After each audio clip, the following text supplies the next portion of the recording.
Завершился трехдневный визит президента США. The three-day visit of US President Joe Biden to Europe is finished. He started in Belgium, where he was participating in the NATO summit. He is finishing his trip in Warsaw, speaking at a local royal palace to the Poles and Ukrainians. And here he has already said that the extension of NATO to the east is out of the question. The Soviet Union collapsed, and Poland and Central and Eastern Europe would soon be free. Nothing about that battle for freedom was simple or easy.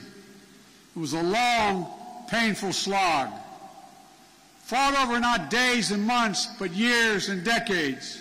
Сотни людей за моей спиной пришли послушать. Hundreds of people came to hear President Joe Biden personally. Here are mostly Ukrainians who are temporarily living as refugees in Poland and Warsaw. В Варшаве люди пришли услышать слова. People came to hear the words of US President as a hope.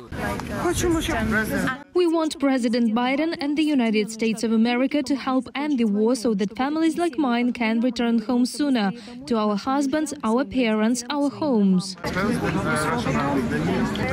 As far as I understand, there are sanctions from the United States, and they promise to increase those sanctions even more, but Russian aggression is still increasing. He will read a statement that he supports Ukraine and provide assistance in form of weapons. As an ordinary person, I understand that the United States aid will be substantial. Снизить зависимость Европы от российской нефти и газа. Reducing Europe's dependence on Russian oil and gas and increasing Ukraine's independence from Russian President Vladimir Putin are two tasks that President Biden voiced in Warsaw. But we emerged anew in the great battle for freedom, a battle between democracy and autocracy, between liberty and repression, between a rules-based order and one governed by brute force. В Польше Байден встретился с беженцами из Украины. In Poland, the US president met with refugees from Ukraine and spoke with children who are waiting here while the Russian invasion of Ukraine is going on. Biden himself described what he saw in a refugee camp very emotionally. I mean, they're wonderful, wonderful, wonderful. And you know, the Ukrainian people are... Each one of those children said something like, say a prayer for my dad, or my grandfather, or my brother. He's back there fighting. We trust you. We have full trust in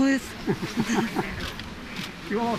Также в Варшаве находился министр Ukrainian Foreign Minister Dmytro Kuleba and Defense Minister Oleksiy Reznikov were also in Warsaw. В Твиттере о том, как прошла встреча их. Both wrote tweets about their face-to-face meeting with President Biden, and both expressed cautious optimism. В финальной речи Байдена было уже больше. In Biden's final speech, however, there was more clarity that the US would not hand over Ukrainian democracy to Vladimir Putin.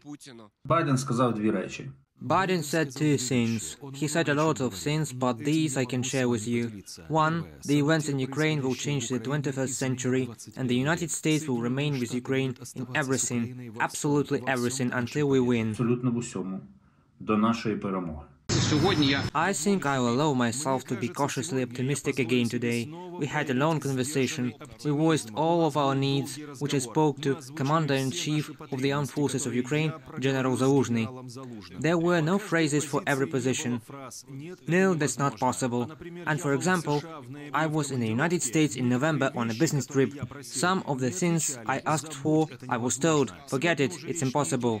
Today it's no longer about naming names. It's about logistics. Therefore, Ukrainian Defense Minister Oleksiy Reznikov states that Kyiv and Washington has no objections to the list of weapons that Ukraine urgently needs.